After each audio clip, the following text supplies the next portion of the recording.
All right, what's up, guys? Instant overreaction.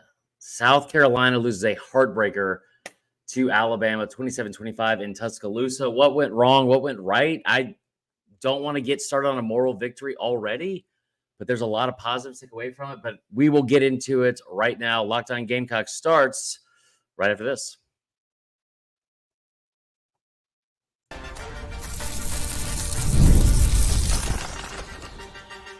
You are Locked On Gamecocks, your daily podcast on the South Carolina Gamecocks, part of the Locked On Podcast Network, your team every day.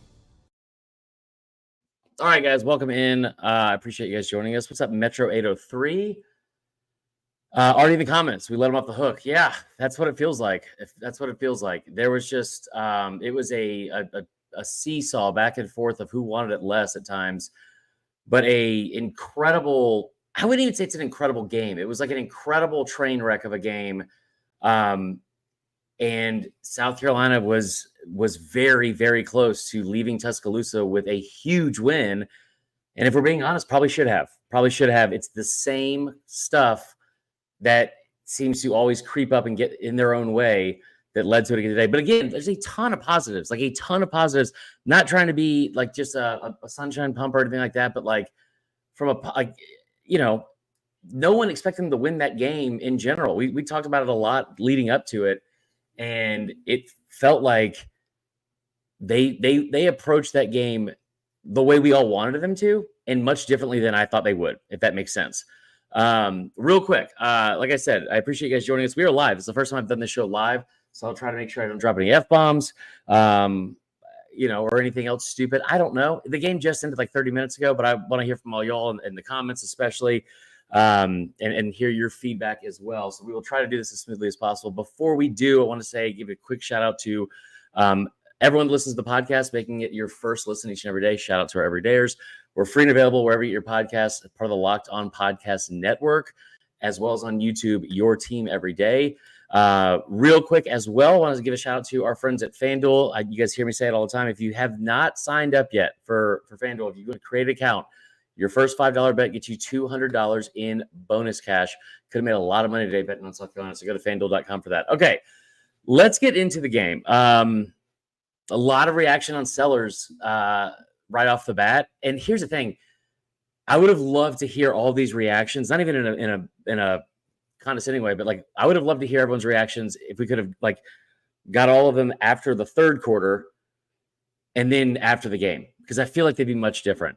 But you're all, from what I'm seeing, pretty valid in the fact that you could put that loss on his shoulders. I feel like there's been times this season where he's made a lot of mistakes, but you could also point the blame at a lot of other people. Dowell Loggins. Listen, tomorrow's episode, I'm going to have to issue like a formal apology to Dowell Loggins. Him and Shane Beamer did an incredible job prepping and game planning and scheming for this game. Like, there's just incredible. Just an incredible job. 9-3 still on the table from Hannah Bagnall. In the biggest moments, the Gamecocks made the biggest mistakes, but so did Alabama. Listen, I get the long-standing frustration from the fan base. I really do get it. USC Fan for Life says, we are so close to having a great football team. You really are, man. You really are. They've done really well on the road, especially. So he did overthrow a guy for a 2-point conversion, but like the interception at the end of the game was whatever. The fumble, and guys, to be honest, thanks to how good this defense is and how stupid of whatever the comical collapse that Bama had at the end of the first half, we're not talking no one's talking about how ridiculous of a mistake, an inexcusable mistake it was to have the fumble at the end of the first half after the touchdown. Man. All right. So listen, I'm going to get into what I have for the notes. And the way we do this is, if you guys haven't listened before, this is like just the instant, visceral, like off the cuff reaction. Tomorrow, we will get into more of like a measured and composed and whatever reaction that would be. I don't know if they're going to be that much different, but I will say, so I'm going to go into like all the notes I made for the show. We're going to recap some of the stuff we said this week and how it played out. And then I will also try to make sure I'm getting y'all's comments as well, because I want to hear from y'all and your takeaways from the game. All right, right off the bat, I said this on yesterday's show. I was shocked that just to be honest, it was like the lowest viewed show we've done in a while for Thursday, prepping about the game, and it was like titled "How to Beat Bama," and it felt like a very apathetic, feeling going into the game from the fan base after what happened last week against Ole Miss, and deservingly so. Like what happened against Ole Miss was awful. Like from start to finish, coming off a bye week, awful. At home especially. And now you're coming off going into this Bama game, and I don't think a lot of people had a ton of confidence going into it.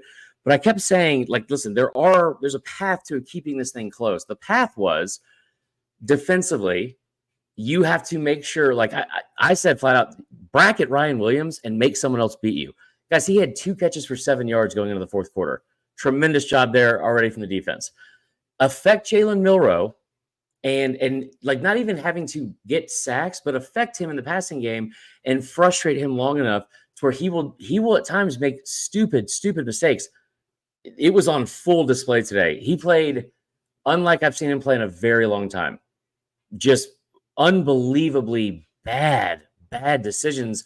Took a sack on a big play, on second down, where I kept telling him he keeps drifting back to the right. Did that in the first half. The safety was unbelievable. The interception to close out the first half. The interception in the end zone going into the red zone. I mean, it was they did a great job affecting him. Kennard and Stewart, they were ferocious. Stewart is coming into his own, not just from the pass rush standpoint, but he is physical, man. He had a hit on Jam Miller on a what do you call it, a quarterback read or zone read, whatever. He looked physical. The secondary was awesome. There's just no other way to put it. They bottled up Alabama better than any other team has this entire season. Tremendous job there. So that's defensively, okay? Let's see here. Someone cue up Payne by 3 days grace. We can beat anyone. Ball control is the issue of this game for Carolina. I don't think that's true. I don't think ball control was the issue. And, okay, so let's get into the offensive thing, because it came into this, and I said this yesterday, and it was the last show we did for the game, and I said, listen, this game, no one's expecting you to win.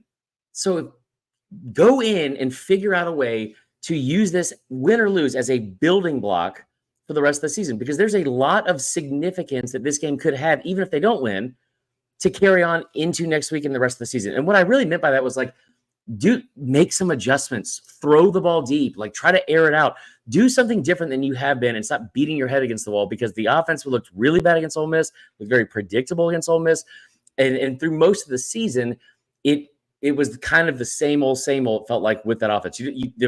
Lenore Sellers, as bad as he's been at times, has no help in the receiving core. Offensive line's been bad, but the main thing was, if you're going to go to Tuscaloosa and you already everyone's already assuming the worst you're going to lose, figure out a way to make that game have some positive takeaways and some confidence boosts, when you leave the stadium. One of the things I said was, force it in a carpet if you have to. Throw it to him a couple times. What do you know? By the way, the fact that they called that incomplete on the field, it was blatantly obvious that it was a catch. Unbelievable. So all of that. And if you're going to go there, go down swinging, right? Another later holding penalty and turnover by the high school quarterback they have. I don't know what that is. Let's see here. OL is dog. Yeah. Kicker was not that bad, I thought. QB might not. I think the QB is right. Dude, okay, here's the thing. QB is not ready to be a starter. When they came out, I have been very critical of Dowell Loggins all week and all season. And one of the reasons I've been pissed about it is because he has just been very conservative at the worst possible times, and he's been very predictable in the run game. They don't take any shots, and I said it over and over and over again. They run on first down almost 70% of the time. They run the football 66 or 68% of the time. Take some shots downfield, right? Find Vandy's blueprint and take some things away from that. He and Beamer, like I said, coached this game so well prepared. The scheme was great. They come out, they throw the ball on the first 2 plays of the game. Lenore Sellers ends the first quarter 6 of 7 for 62 yards, no touchdowns, no interceptions, but efficient, looked good, looked comfortable, was making good decisions early. You look at Lenore Sellers, this is his stat line for the season. Old Dominion, 10 of 13, 114 yards. Kentucky, 10 of 14, 166 yards. LSU, 9 of 16, 113 yards. Ole Miss, 20 of 32, 162 yards. Hadn't thrown for over 166 yards in a game. Had 3 of his 4 starts where he had 0 passing touchdowns. And hadn't even attempted over 16 passes except for once. And that was when you were down 24-3 at the half. He starts this game 21 of 24. 21 of 24. We're so close in that game to the ending being like, or the takeaway and the talk afterwards being like, Lenore Sellers turned a corner today. But Lenore Sellers did things that Lenore Sellers has done multiple times and seems to consistently do at least once or twice a game, which is just an inexcusable fumble or decision or whatever. I thought he played great 90% of the game. 90% of the game. And it just, I just the fact that you're down 14-0, and it was very evident that they weren't trying to force the run, which like a lot of the offense was. Somebody said I'm a lot more positive about this time. Well, I mean, listen, let up the negativity too. Because there's definitely some negative stuff to talk about. I wish we could have it for 4th down instead of making Herrera. Yeah, I don't disagree with that, Big Red. I don't care if Sellers is a redshirt freshman. He can't fix his fumbling issues. I don't get that either. Listen, it's not even the fumbling. Well, it is, but like, what was he doing at the end of the first half? I mean, I just didn't. That was like he threw it backward. That was unbelievable. The defense played their ass off. The defense played every single player on that defense. I felt like played their best game of the season. And maybe I'm being a little bit exaggerative. As a unit, they definitely did. You held Alabama. Let me pull up the stats here. You held Alabama, who had a top 10 offense in the country, averaging 44 points a game, or 40 points a game. You held them to, I think it was, 313 total yards. 313 total yards. Ryan Williams was insignificant. I mean, you forced multiple turnovers. God, they were winning the turnover battle in the fourth quarter until the end. Oh my God. So now going back there, it is very frustrating. The defense has played well enough to win every game this season. I think that's true. And even in the games where like LSU, where they gave up 36 points, they played well enough to win that game by double digits because of the 2 pick sixes that were wiped off. 3rd down sacks hurt in the first half. We could have produced a lot more than we did. That is a very good point. I think maybe that's an overlooked point of emphasis, or an overlooked part of where this game was lost. Because here's the deal. You're down 14-0. And I felt very frustrated. Like this, it just was like kind of kicking the can down the road. This is just who they are. Like the identity of this team offensively is that they're not going to score a bunch of points against a decent defense. They're on the road in a tough environment, maybe. But like, even with how efficient they were doing, it was like they would just do stuff to get in their own way consistently, like they've done all season. And with 1 minute and 43 seconds to go, you're down 14-0. It's 4th and 9. You call a timeout, and Dowell Loggins schemes his ass off. And it was a beautiful route concept. It was beautiful. Mazio Bennett runs wide open. 4th and 9, you score a 36-yard touchdown. And there you go. Here we have some positives to build on going into halftime. But here's the thing. Bama's offense is very, very much a quick strike and a quick scoring offense, and they can put points up in a hurry. So there's 1 minute, 37 seconds left. You got to make sure you keep them out of the end zone. So how did this transpire? Because I remember the fumble, I think, came after it. They end up getting, however it played out. I'm drawing a blank on this, but I know you end up getting a gift. You give a gift to Alabama, get the ball at the basically midfield, right? In 3 plays. And Bama's done this multiple times this season already, where it's like the last 2 minutes of the first half, they put together a phenomenal drive and score. They did against Wisconsin earlier. It was like 2 plays, 80 yards. 3 plays after that. They're up 14-7. No, I'm sorry, it's 14-9 because you get the safety. So it's 14-9. You have the fumble, and they have the ball at midfield with 3 straight plays. Sack, interception. Alabama had all 3 timeouts, the ball at midfield with a minute and a half to go. Sack, interception. Just like that, you go kick a field goal, and you're down 14-12 in the span of a minute and a half of game time. And you get the ball back coming out of the half. So I have a lot of friends still that are huge Bama fans, obviously, from used to covering the team, like covering stuff with them.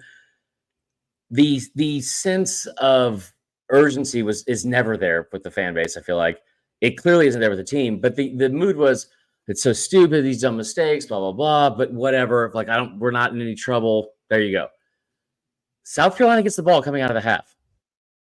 And the statement that Shane Beamer and Dowell Loggins and that offense made, I think, is the potentially one of the most important building blocks of confidence that this team can have for the rest of the season. I think that drive is one of the biggest moments of this season if it's going to turn into like something better than we thought at the start of the season, if that makes sense. Like, if this team is going to be as good as they were against Kentucky, as close as they were against LSU, and like reach its like maximum potential, that drive to start the second half is a foundational building block for it. I thought it was huge. You come out, you're down 2 to start the second half on the road, you get the ball. It's not like this offense has been, world beaters by any means. And you have to assume that Bama would make some second half adjustments. You go 16 plays and 80, I think it was 83 yards. Hold on, I have it written down here. I think it's like 16 plays, 83 yards. You ran the football on 13 of the 16 plays down their throats. You went 5 for 5 on third downs. You converted a 3rd and 15, right? And you ran the ball at will and took 8 minutes and 40 seconds off the clock. 8 minutes and 40 seconds. I'd say the best part of the whole, besides just the running it down their throats and being more physical than Alabama, was on the last third down before they scored. I think they had 12 plays in the drive at that point. They had run the ball 11 of them. It's like 3rd and 3 or 3rd and 4. I said this last week. Bama couldn't figure out a way to stop the shovel pass from Vandy. They ran it twice for 70 yards. I haven't seen South Carolina run a shovel pass all year. Maybe they have, and I forgot it. 3rd and 4, you add a wrinkle to the offense, and you look like you're running an RPO or an option out to the left with Sellers and Sanders, and you do a shovel pass inside for a 14-yard gain to get into like inside the 10. And then you score, take the lead. What a effing statement to make. I mean, that was awesome. That was awesome. Sorry, guys. Let's see comments here. What do we got? Positive thought. We're 3-3 with 3 being against 13 LSU, 9 Ole Miss, and 7 Alabama. Yeah. We won't play tougher teams, and we've lost to 2 of them by 5 points in total. Yeah, that's a good point, John. More shots downfield. Yeah, I could see that. I think that'd be a good point. I honestly thought he looked really crisp in most of the afternoon. Here's one thing too that I thought was not talked enough about with the Bama's defense because of how bad they've been over the last game and a half. But they're the least blitzing defense in the country. They blitz on like 6.7% of their snaps, like total. By far the least in the country. You saw that in the first half and for part of the second or third quarter, when Sellers had time to throw, like he was good today. Like he was good today. When the offensive line, which has been the worst offensive line maybe in the country, gave him time, he was a lot better. No one is mentioning how large, the wide open pass. The 3rd and long screens have got to stop. Yeah, but I still listen. The 3rd and 15 was great. Drop by Gage on 3rd down from our 10. Fumble right after the turnover. Yeah, over the 2-point conversion. Have to make key plays to win enough SEC games. Yeah, and I don't disagree with that. And I think that it's easy to look at this and say, "Oh man, like we keep making these same mistakes," because you do. Like I didn't realize how open he was in the back of the end zone, and to miss him by that much, especially with how accurate he had been all day. That's tough. Like that's just tough. I'll tell you what I didn't love was in the first half bringing Ashford in. I think the reason why I thought it was finally is it must just be like an agreement at this point and like to say thank you for how like reward his hard work and practice and how he did against Akron especially. But like, man, Sellers was he had like an incredible start, and then you go take him out, and then the first 2 plays in Ash, Virginia, you get 2 penalties. So that was like, do you think we have a shot at getting 3 more to go to a bowl game? I do. I definitely do. We can beat Missouri, Vanderbilt, and Wofford for sure. Yeah. Clemson's going to be tough. A&M's at home. So that's better. 19 straight point scores proves we can score in a hostile environment. We even led from us. Yeah. And see, listen, here's the thing. Sometimes it feels like this offense especially doesn't have a plan outside of that play or that series, if that makes sense.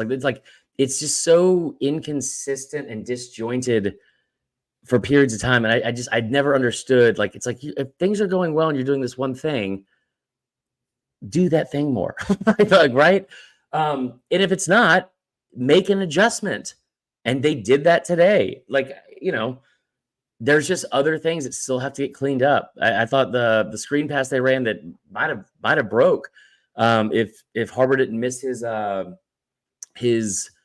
what do you call it? His block. But here's the other thing too. And I know it's a new coach. Texas is rolling. I know it's a new coach, and I know they still lost. And there's it's self-inflicted wounds that lost in that game. But South Carolina was the better coached football team today than Alabama. And I don't even think that's debatable. They were the better coached football team by a long shot. They had a better game plan. The players, I thought, executed it better. I mean, I told y'all this during the week. I said I felt like that something that was going to happen because the loss. Oh my gosh, Texas was going into the 1 to score and fumbled. Oh, they got it back. I told y'all after the Vandy loss, I felt like Bama was going to do something to overcorrect that loss because of how huge it was. And I thought it was going to be in the run game and try to force the run game. Bama's offense is good when it can hit deep balls. And they didn't even throw outside of the first. I think they missed one on the first drive to Ryan Williams. They didn't throw anything downfield. I think the one near the red zone they scored on was for, or when there was intercepted, I think that was 20 plus yards, or maybe the touchdown was too. But in between the 20s, they never did that. And so you've made them play left-handed almost the whole game.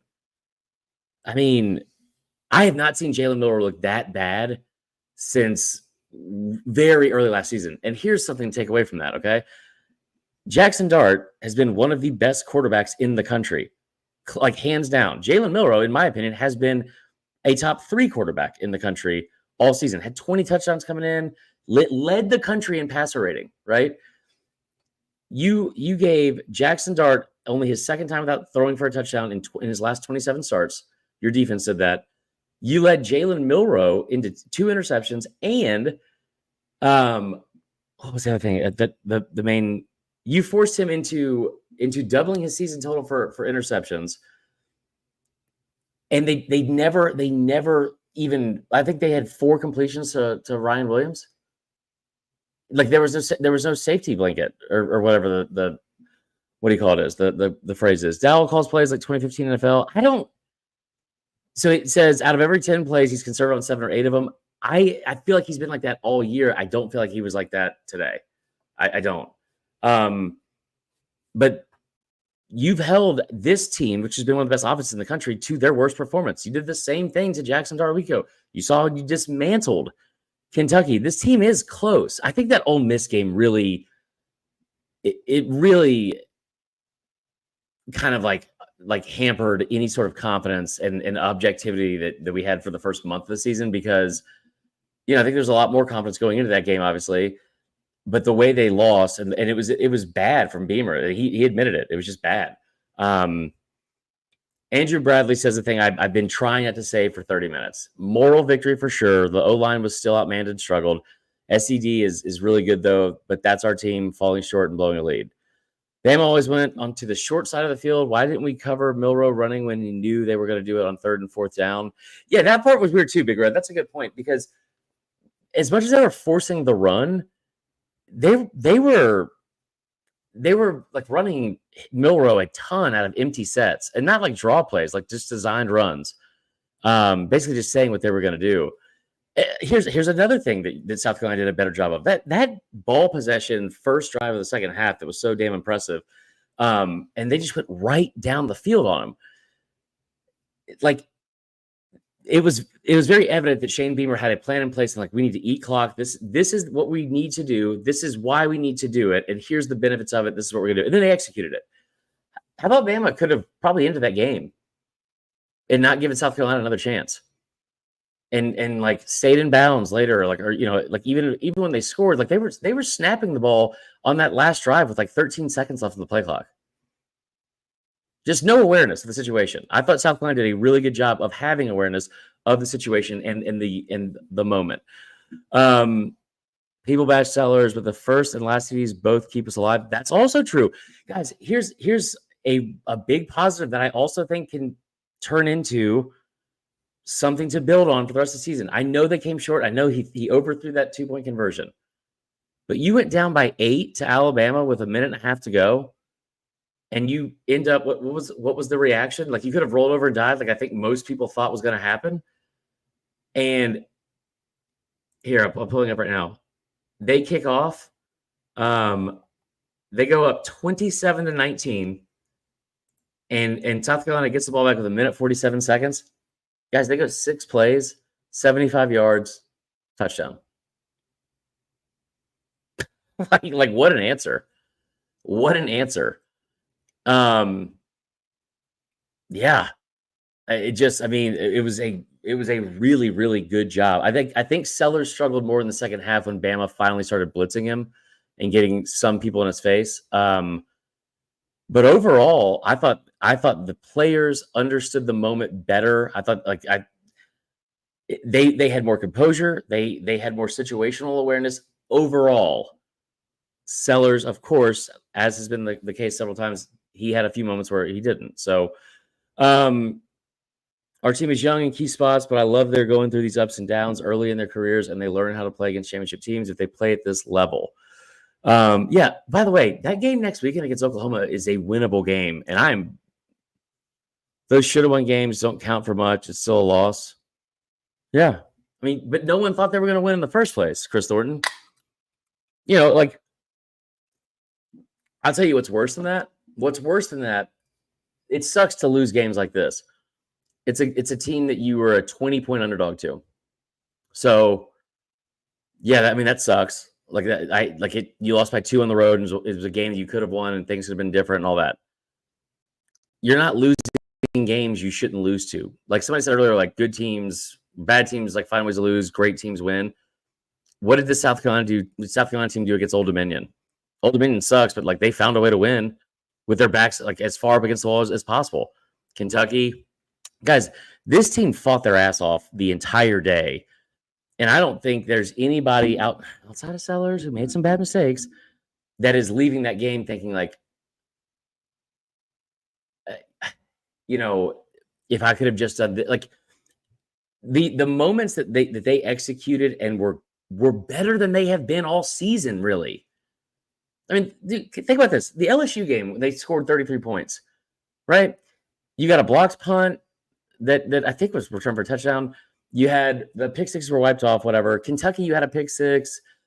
So that was part of the scoring. And that was a really bad first half from South Carolina in that game. But the game against LSU, like 2 of those touchdowns were 75-yard runs they were untouched and just broke free and they were gone. That's almost half your points. Against Alabama, they drove and ripped off 4-5 yards of carry, threw the ball, like kept Bama on their heels. And they did it in a way they haven't run the offense all season. Kennard, no penalties today. Kennard. By the way, I would love to hear an explanation for why when Kyle Kennard comes in, who is leading the SEC in sacks and has been a menace all season, would love to know why on multiple times in the first half, especially at one point when I think South Carolina was showing blitz, they brought 6 guys and Bama only had 5 to block. They chose to double team someone, and they never touched Kennard. That's a bold strategy right there. Bold strategy. Not going to win many games. Turn the ball over 4 times. Missed field goal. This is a dub. A lot of positives. Who's the defense's top tier, top 10 unit in all of football? Hard fought. Wish we would have won. Yeah, that's a good point too. It's not a moral victory. USC felt like a better team with a freshman QB that improves each week. I don't know if they felt like the better team today. Yeah, maybe. I mean, they executed better. I know that. That's for sure. Missing the check down on the last play was super sus. I don't know if that was a design for Harbor, if he just rushed it. If we can keep our intensity and have ball control, I agree with that about Oklahoma. USC is a top 25 team with losses against Bama. Yeah, that's fair. Bama's not a top 10 team for sure. But we were a better team for most of the game. Alabama was better in the key moments. And that's another thing, too, about this identity, by the way. You can't take the next step when you constantly lose games like this that matter. I don't know. Man. People forget how hard it is to play in Bryant Denny. Yeah. Gave this one away. Freshman quarterback mistakes. Damn, I hate moral victories, but our guys play their ass. Yeah. They score again. Texas covering spreads. We love it. I think we'll close out the show with this. I really appreciate you guys joining. It's the first time we've done a live show. I like doing this better than the recorded one, to be honest, because it feels like I can interact with the comments instead of just staring at the screen talking for 40 minutes, which I can do, I guess. Anyway, tomorrow morning or tomorrow afternoon, I will do another episode and we'll get into like the actual stats and numbers and break down positives and negatives and all that kind of stuff. And like I said, be more composed. He's just going to keep getting better. It's not even that Sellers is going to keep getting better because he will. He got better today, guys. Like, I understand the frustration because of turnovers, but this was his best performance of the season by far. By far. Especially through the air, which is where he needs to improve the most. I mean, he didn't take a lot of sacks in bad moments, really. He's done that a ton in other games. I know he did against Ole Miss when it was like 3rd and 8 or something like that. They were fantastic on third downs, especially in the second half. The defense was great as usual. I do think that moral victories suck. But here's the thing. You can look at the team that was across the field from them today. You're not going to turn a corner if you keep losing games like this. Alabama lost 4 games to close out the year. Alabama in Nick Saban's first year, people forget this. They were like 6-2 or something, and they played LSU at home in 2007. Yeah, and they had a 7-point lead with 3 minutes left, and they lost by 7. LSU goes on to win the national championship. Bama goes on the next week, has a very easy game to bounce back. Louisiana Monroe. They lose that. They lose Mississippi State.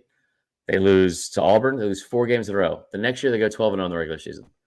I'm not saying that's what South Carolina's going to do, but the difference between that team for 2007 Bama and the next year, I'll tell you the biggest difference was the next year.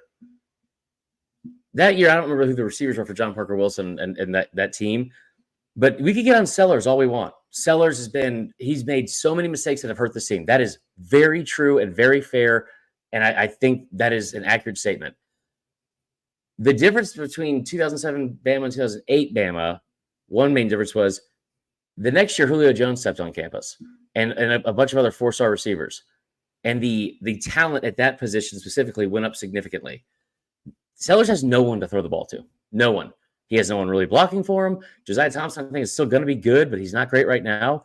The offensive line hasn't improved much.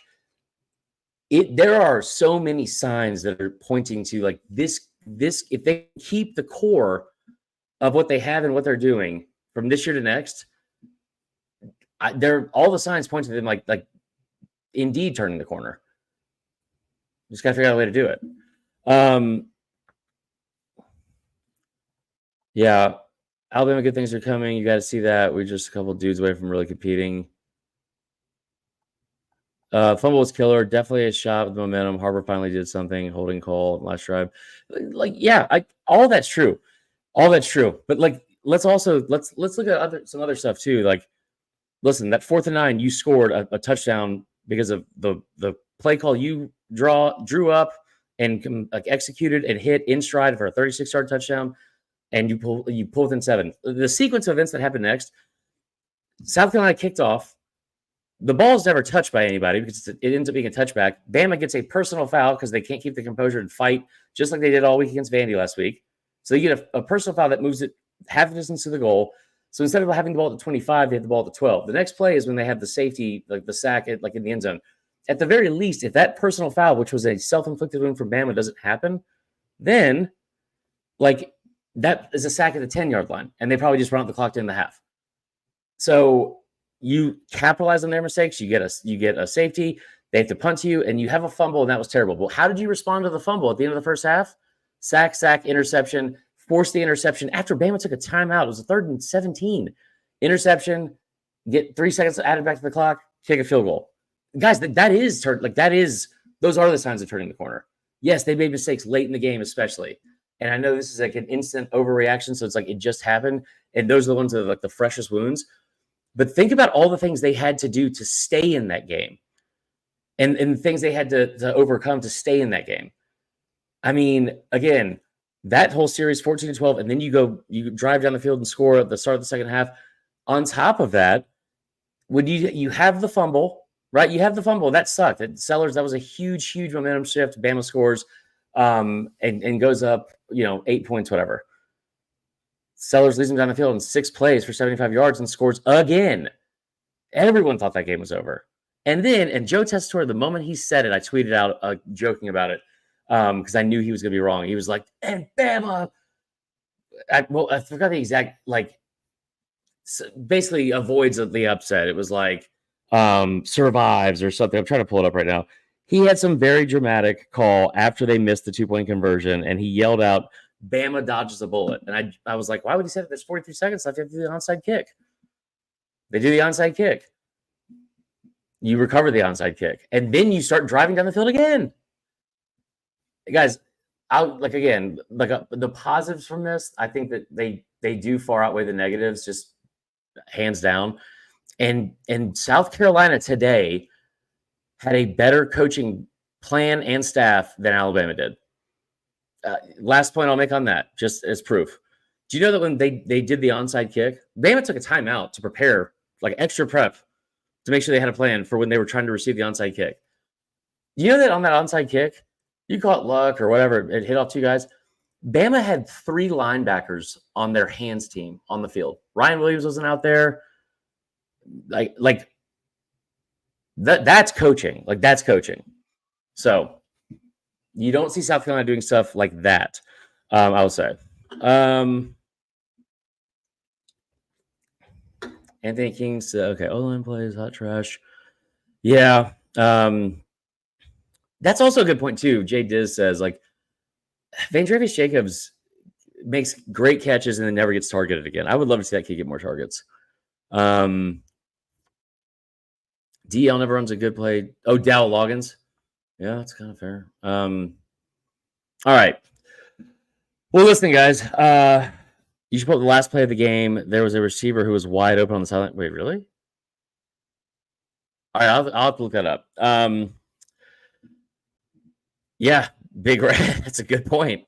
But both of the guys that missed they were both of the guys that tried to that were on the hands team for Bama were tight ends. It's just that was just weird. Anyway. All right, that's all for the show. I appreciate you guys joining us. First live that we've done. We might have to do this again. Let me know what you guys think. Good, bad, anywhere in between. I appreciate y'all listening. Hope you have a great rest of your Saturday. And the game could have come either way. Thankfully, Bama. Yeah, that's fair. Anyway, so I hope you have a great rest of your Saturday. Just so you know, we're going to close out this show by paying the bills, and I hope you listen. But I'm going to give a couple quick shout-outs to some of our friends and sponsors that help us be able to run this show and talk to you guys about Gamecock football, baseball, basketball, and everything in between every day. First and foremost, want to give a quick shout-out. It's Saturday and no one's working, but if you are planning on hiring, if you own your own business, let me tell you about LinkedIn and what they have going on right now. LinkedIn is not just a job board. That is often mistaken. LinkedIn helps you hire professionals you can't find anywhere else, even those who aren't actively searching for a new job, but might fill the perfect hole. 352. who aren't actually searching but might be open to the perfect role. In a given month, over 70% of LinkedIn users don't visit other leading job sites. So if you're not looking on LinkedIn, you're looking in the wrong place. On LinkedIn, 86% of small businesses get a qualified candidate within 24 hours. Hire professionals like a professional on LinkedIn. Now, if you are a business owner, you're hiring and you are posting a job, post your job for free at linkedin.com/lockedoncollege. That's linkedin.com/lockedoncollege to post your job for free. Terms and conditions apply. Also, last thing before we close out, tell you about our friends at the Game Time app. You guys have heard me brag on these guys a whole bunch. Game Time is just hands down, it's the best ticketing site, platform, however you want to phrase it, app that's out there. There's just so many positives and benefits to using Game Time over anywhere else. Solve all of your ticketing needs, one-stop shop with the Game Time app. And let me tell you about some of these features as well that no one else has. You're talking about being able to get all-in pricing up front so you can see exactly what you're going to pay for. There's no surprises by the end of your purchase. Just toggle over when you are making your purchase to and select the all-in price feature. And then that way you can see what the totals and service fees and all that stuff. Hold on a second. Okay. You can do all of those things with the Game Time app. You can't do that stuff anywhere else. Also, another thing that is cool about the Game Time app, you can get an actual picture, a panoramic view from your seats before you make the purchase. You can see exactly what your view is going to look like before you even go take the seat.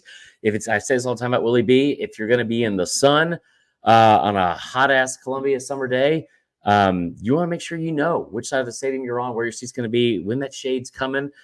You can do that on the Game Time app. They also have a 110% automatic credit they will give you for their lowest price ticket guarantee. If you find someone that has a lower price on your same ticket, they will credit your account with 110% of the difference. Last but not least, make sure you are taking the guesswork out of buying tickets with Game Time. Download the Game Time app, create an account, use the code LOCKEDONCollege for $20 off of your first purchase. Terms apply. But again, create an account, redeem the code LOCKEDONCollege. It's LOCKEDONCOLLEGE for $20 off. Download Game Time today. What time is it? Game time. All right, guys, that's all. I'm done reading. I hope all of you. Let's see here. The defense is so good. What about betting in game? How do I do that? That's a good point, Big Red. You can do that. You can live bet there. I'm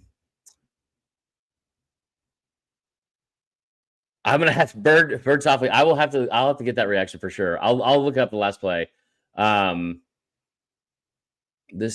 Who said that Bama doesn't have a stacked defense? I don't get it. Oh, you guys are just arguing with each other. Okay, that's the end of the show. All right, we'll talk to you all later. Y'all have a good day.